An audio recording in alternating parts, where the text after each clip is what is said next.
Welcome to What the Biz, where we talk about building successful businesses, balancing life, and all the WTB in between. With your hosts, I'm Bridget Vector. And I'm Dan Prochko. Yeah, what's up? Thanks for tuning in. What the Biz, back for another week. Today, we are talking about uncertainty and what's going on right now, because it's nuts. And we've got a couple interesting topics to address, because everything going on is now actually filtered down to Main Street and small businesses. And so we think it's really important to talk about right now. We're going to explore why, the smartest small businesses are trading aggressive expansion for defensive excellence, and how the workforce is actually being rewritten by what's been dubbed the super worker. I'm putting that in quotes if you're watching on YouTube. And why actually the energy emergency that we have going on right now has impacted the Philippines and actually could be the biggest threat to your outsourced back office. So yeah, tune in. We're going to hit all of that in a bit. But first, Bridget, how you doing? I am good. We were on a nice little break and coming back from that, getting into busy conference season. Like, I think everybody chooses to have events and conferences in this spring, like kickoff. I maybe it's because it's spring, right? Like everybody's out of the winter slump or whatever. Yeah. But I feel like the next 2 months, it's like back to back for me, but I'm excited for it. I'm glad that we are in a season of learning. That's where I'm at. Okay. That's cool. That's cool. I was just telling you, we were doing prep for today and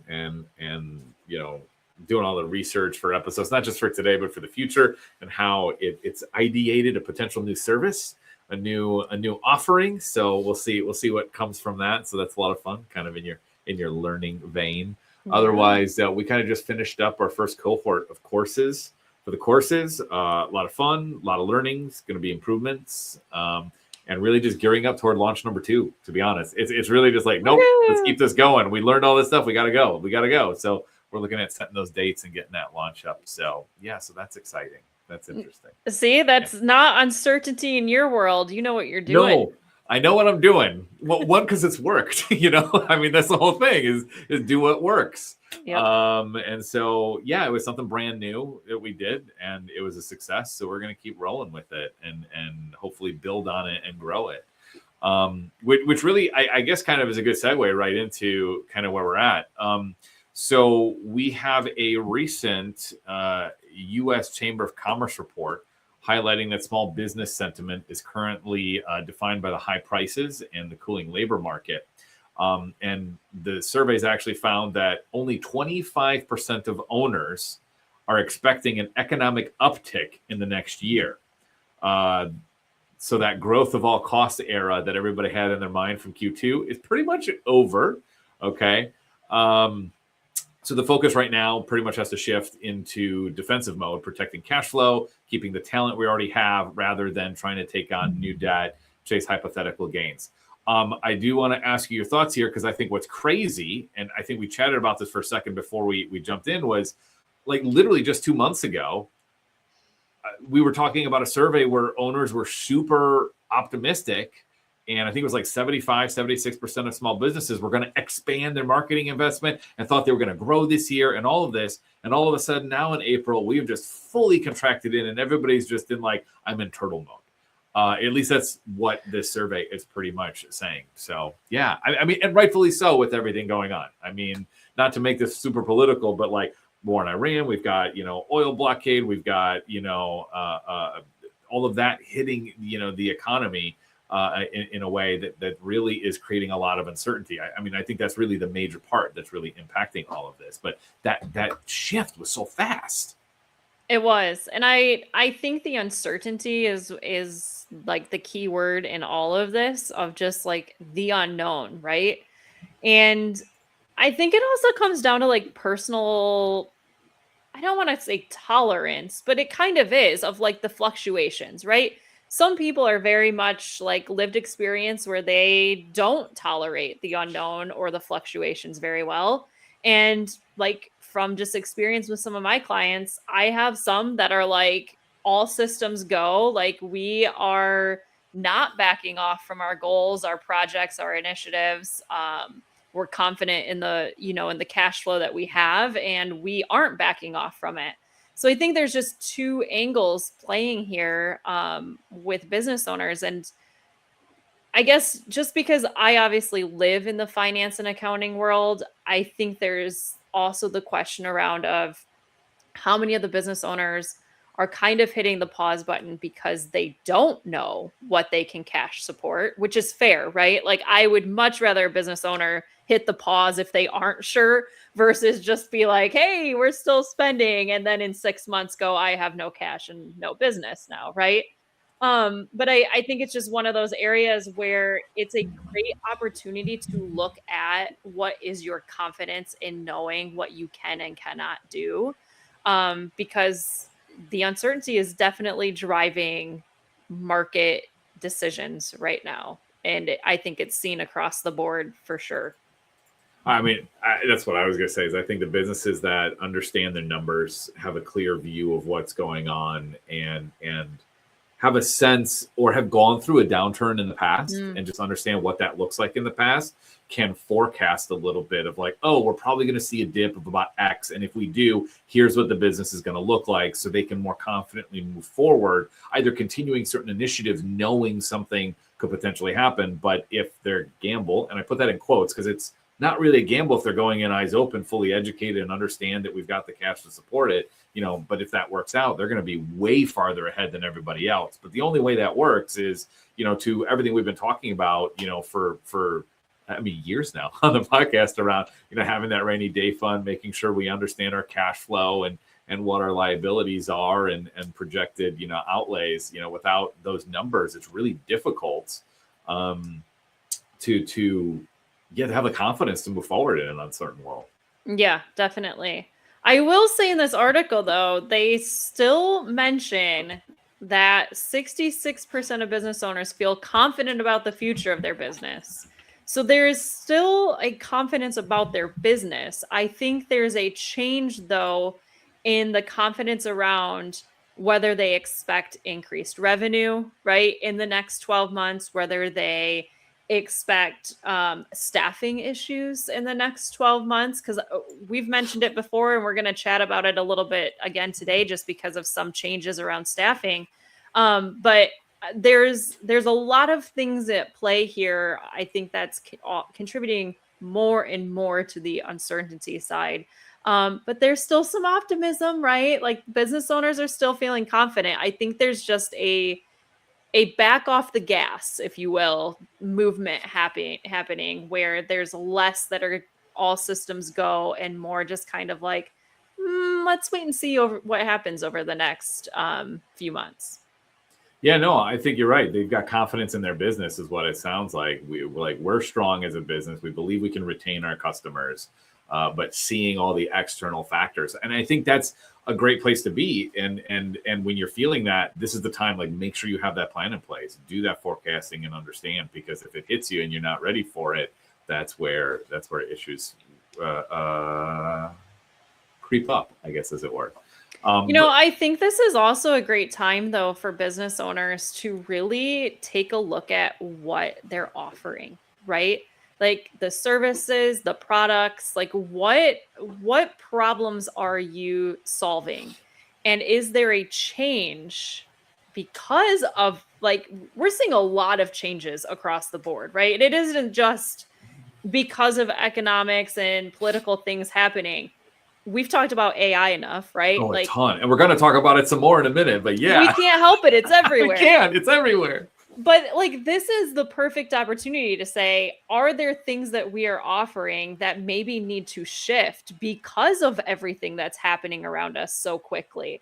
And if you identify that and make adjustments and upgrades, I think we had an episode not too long ago that we talked about like the marketing aspect, right? Like how businesses pull marketing, and this might not be the best time to pull the marketing because everybody's pulling marketing, and then everybody's going to be trying to hit marketing again at the same time, and you're going to be lost in the whole marketing world. And so if you can hone in on what it's like a best seller for your company and market that even while things are a little slower or a little quieter, you will reap the benefits of that in a few months or 6 months, whatever that is. 100%. Yeah. Yeah.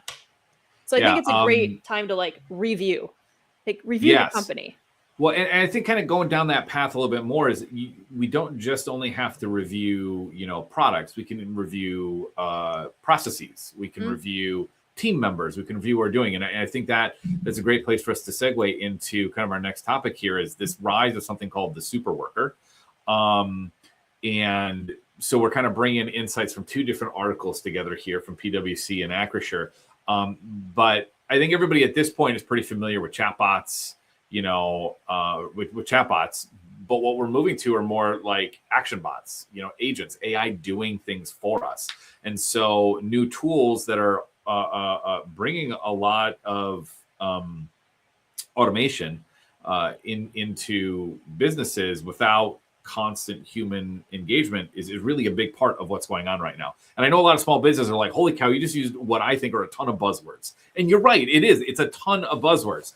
But, what I'm getting at is like, if we are just hiring people to do work that potentially can be done by an AI agent or an AI bot, as it were, we're basically in the past already.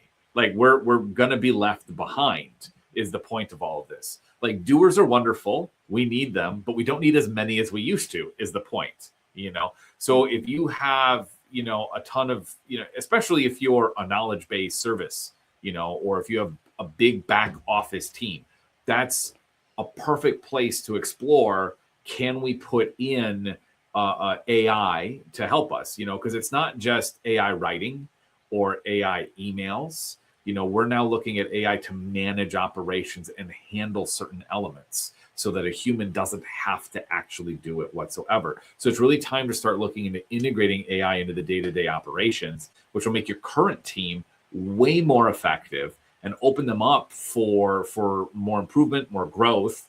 And so, it's really time to stop treating AI like a toy.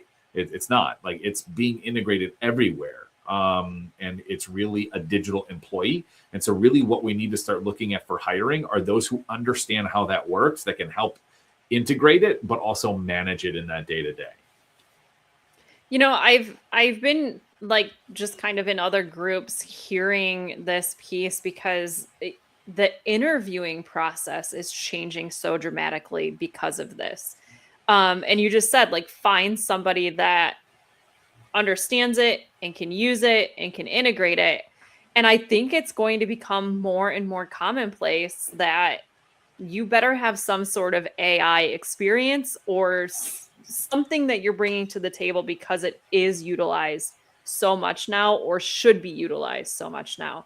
And the other article that we had, with talking about the staffing and the issues around that, more and more is going to be solved because there is maybe not another option for that business, right? Yeah. Like they may be turning to AI tools because they can't find the person to fill the seat. And then they figure out their AI agent can do it. And that's no longer in need, right?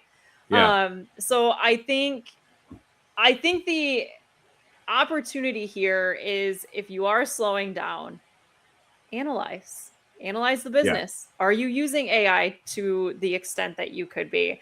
And I know a lot of people are like, I don't have time to spend inside of AI. Totally get it. Baby chunks, right? Or maybe you find an expert that can implement it for you. I think the PwC article had made an interesting point about like, it's time to redesign our workforce and rethink what we have going on, and I'm starting to think like small businesses, we've got smaller teams, but we do have certain roles that potentially those roles may not exist in the future or even now, when I say future, I mean 3 weeks from now, essentially, I'm thinking like, I'm just going to use the example of cleaning company, like, because that's who I work with day in, day out. And I'm just thinking about the back office. There's someone there taking phone calls, okay, and like doing office work. But as I think about it, that role can like 90% be done by an AI, actually. Like you can actually train an AI to handle a phone call. You can train an AI to schedule cleaning. You can train an AI to quote cleaning services even. The only thing you need is the human to double check all that work and make sure that it's accurate along the way. So do I actually have to hire someone to be in the office? No, I don't actually. What I need is to hire someone that can manage that AI and handle certain other elements that the AI can't in the office, things that are physical. So like, as we think about it, like I have to rethink how my workforce works, and again, in my example, I didn't reduce any headcount actually, like I was only talking about back office. I got this person there, office and sales. I'm not removing that person from my payroll. What I'm doing is changing what their tasks and their responsibilities are so that it's more efficient, more effective, and there's a lot of more stuff that can get done. Because what's cool about this situation is like once we train this AI to do those pieces, it can do it 24/7. I don't have to have a person sitting at a phone. And, during the day, there's some human available in case that AI isn't able to handle, what's going on. But that's the responsibility of that person. And then to retrain the AI so that it can do that moving forward, So we just have to think about, redesigning what we think responsibilities are.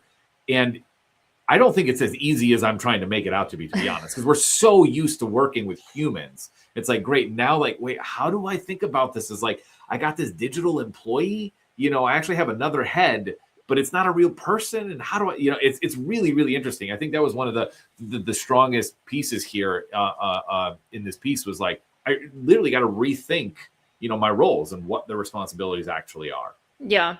Well, and I think also when you were talking about that, the individual that's doing all of those activities, there is a level of burnout that comes from that, right? Like the answering of the phones and all of those different components. If you're able to automate a lot of that and give that person different, more valuable, customized, personalized touch points, they become happier in their role, guaranteed. Like there's no doubt about it. Like the person that loves customer service more than anybody in this world will still get burned out in a way of customer service, right? And so I think there's an opportunity to make positions more customized and more valuable because of these tools and resources. And another thing that I noticed in the Acrisure article is they actually talk about how customers today are expecting personalized experiences, but they're also able to tell when a business has become outdated or is using outdated tools or slow processes. So like, I understand bigger businesses, they have more money to put into it. They're able to have somebody develop the chat bot and all of the things, right? But customer expectations are changing. They are looking for real-time support or at least a way to get an instant type of answer. They want digital interactions to be super easy. That can include consistent communication of some sort, right? So like there's a conditioning that's happening to the consumer that if we are not at least trying to get our businesses to a place that we're meeting where everybody else is going, you're going to stand out as being outdated or slow.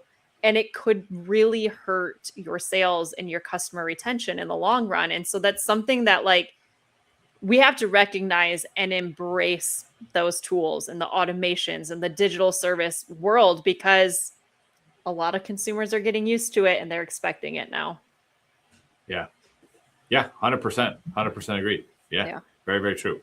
I mean, I guess to this point, we're talking about AI agents. I mean, the thing right before all of this was VAs, having VAs. I think this next article, it's a bit eye-opening. I know you found this, so I want you to share this because I think this is a very interesting take. Yeah, so there's been a ton of movement, not just in the accounting industry, but I think industries as a whole. And we mentioned it on another podcast of outsourcing, right? So like things being outsourced to overseas, Philippines is a hot spot. And this actually came up because I am in a few groups where their teams are fully outsourced. Like they have not been able to find the level of people that they're looking for here in the United States. So they fully outsourced to Philippines teams. And what are they finding all of a sudden because of everything going on? If you haven't seen it yet, the Philippines have declared like basically a national state of emergency. Like there's an article out there, they have completely declared this. And because energy, right? Like they can't get what they need. And so this was a hot topic in this group where, like I said, a few of them do fully outsource. And something that I don't think we think about enough with even impacts here, like in the United States, like what would you do if your entire team went offline?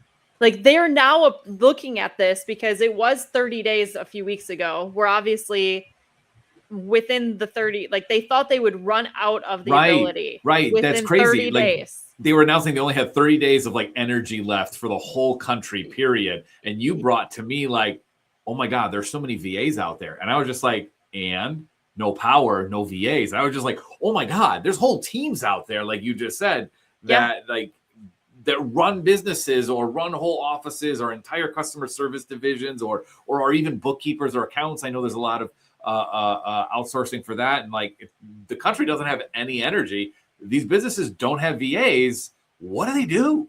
Yeah. And that's a question, like, what do you do? Yeah, that's the question. Yeah. I know a couple in the group, they were even considering like flying their VAs into the United States, like ahead of all of this and getting them stateside for the time being.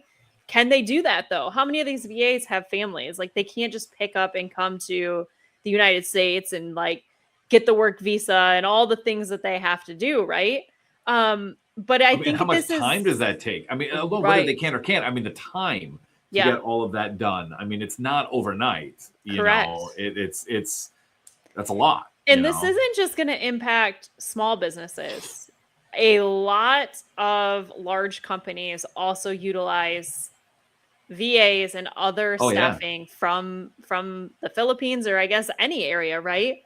But I think the other unique piece of this that came to my mind as we're talking about this is, you know, we're honing and like talking about utilizing AI and having the options and solving processes. And what happens if AI goes off or like is shut? Like what happens if it's just not working one day, right? And you've now become reliant, just like we're reliant on these VAs and these great, you know, assistants from other places. What happens if we're reliant on AI in the same way? And all of a sudden one day it's just not working. Like how many businesses would suffer from an hour without their AI modules going, right? Like there's serious concerns. It's an interesting proposition. I mean, I guess it really depends on, you know, how integrated and, you know, just the structure of the business. If a business was built from the ground up, highly leveraged into AI, very little, you know, human seats, period, as it were, then I mean, if you get a cyber risk, an attack, servers go down for a particular AI, etc., then you're at a standstill. You're at a grinding halt. I mean, you'd have to make sure that you have some fail safes, you know, some failovers of like, yes, we know how to process our own orders to make sure they get fulfilled, or yes, our entire customer service department is unreachable. Cool. We've got a minimal amount of staff here that can start handling things manually in some way, you know? So really thinking about what is that backup plan, whether it be, do we have another organization, another region that we can reach out to that can seamlessly take over? That's really hard to do. Do we have those manual processes understood just in case, you know, all of those things, you know, to me come to mind. Is the important piece that you just hit, right? Like it's great to have all of these things, but like let's not forget at least having a backup plan or the like how to do it old school, as somebody might say. Like at least have documented things so that you can continue to like operate in some way. I call it, like for us, and I won't swear on the podcast, but I call it the when crap hits the fan plan. So like it's like if all things fail, what are we doing? Right. Like, right. What's the plan? Right. And I don't think we'll ever be able to cover everything, right? But at least having step one, and just the Philippines thing has definitely just brought this to front of mind for me, because I'm hearing about it. I know people that are going to be directly impacted by it, let alone all the people in the Philippines that would be directly impacted by it. So certainly something to just keep an eye on, right? Like, you mentioned more oils moving, so hopefully they're getting what they need, but is it enough to sustain that entire country? Right now, it doesn't sound like it, and that is going to be a huge impact for a lot of outsourced work. 100%. Yeah, no, it's not where it needs to be. So, I mean, now in this period where they're still up and running, this is the time to look at what do we have for our fail safes? Do we have our processes all figured out? So really good point. I really enjoyed that angle. It's an interesting, it was such a unique perspective that is so real, actually, that like didn't even like, I just like out. You told me like, did you hear the Philippines only have 30 days of fuel? And I'm just like, wait, what? Why is that? And I was just like, oh my God, it was awesome. That's really good insight. That's really amazing insight. But with that, yeah, why don't we let's go into our What the Biz moment of the week. I think my turn, right? It is yours. It is my turn. Okay. So this comes from Easter weekend, traveling, out to my wife's family neck of the woods, small farm, rural Illinois area. So small where you don't expect there to be any really good coffee shops. Okay. And like, I love coffee, but I'm a decaf drinker, which makes it even harder to find good coffee. Okay. Now, luckily, there's a lot of good stuff going on right now. I could go for hours about the types of decaf there are and what's good and what's not. But here's where we go. This town she's in has this awesome coffee shop called Innkeepers. It was the only one. Like, I remember when it launched, me and my wife were like, oh my God, we got a great coffee shop. And it's since like grown, gotten a really big following. It has a certain like look and feel that it attracts a certain type of clientele. Okay. And over the years, like I said, I haven't been able to drink real coffee. I have to drink decaf. Their decaf is horrible. It's so bad. So like, I no longer want to go there. But then they started doing other weird things. Like they started cutting off the internet during lunchtime. They started expanding into alcoholic drinks and started doing a lot more tchotchkes and whatever else. So it started to get this interesting feel. This story is not about them. This is what's interesting. I'm talking about them a lot right now. It's not. A new coffee shop opened called Orange Cup Coffee. And we went there for the first time. Like literally, it was this year they opened. We've never heard of them before. And we're like, let's go check it out because the decaf over there is horrible. They have amazing decaf. Okay, let me tell you this. Amazing decaf. But the reason I'm bringing this up is that this new place, totally different look and feel. It's more like industrial Scandinavian, I guess is the way to put it. Like it's minimal, but more industrial, whereas Innkeepers is very Art Deco. Okay, they have distinct brands and a distinct voice and a distinct look and a distinct attraction. Where like Innkeepers doesn't do live music and such. This other place is doing live music. Where Innkeepers is turning off internet, etc. This other place is all about sit, hang out, internet all day, etc. Like there's very different brands here. And I just want to say that they're both awesome in their own way. Like I might sound like I'm ragging on Innkeepers a bit. They're amazing because the town didn't have this cool place to hang out with decent cafe food and coffee, and now it does. And now we got a second place that's doing really great coffee, but it's a different vibe. And the reason I bring this up is that it's like you have to know your customer and understand where you fit within your market is where I'm going with this, because just because something exists where you're at doesn't mean there isn't room for you. That thing exists for a certain type of person. Maybe your thing can exist for a different audience, and that's what these two coffee shops are doing. They are so different. The clientele is vastly different. Where one is family and kids, the other one is people who want to hang out and engage and chat and work, and it's one is more a working crowd, one is more like a hangout social crowd. And so it's really, really interesting to see that dichotomy going on. And I'm just going to say it's a win for both. Like they've carved out their niche. They understand who they are and what they want to be. And they're, both coffee shops are hopping for this tiny town that probably shouldn't be able to support two uniquely different coffee shops like this. They are both hopping and amazing. And it's awesome to see. So really focusing on that voice and your brand and who you are and living those values is really important. Well, and I think it's also a testament to the fact that I wonder how many people wanted to start a coffee shop in the area, but said there's not enough market to support it because this one already exists. And now somebody said, let's take a leap of faith. Like, we're different. We're going to do this. We're going to have this. Like you said, two completely different vibes. And it just proves that there can be competition and you can both be successful because you are true to your own, like your own view or your own, like how you put yourself out there. Right. Yeah. So that's awesome that they're both thriving. And I'm glad that you found good decaf coffee. Yeah, that's what I'm most excited for.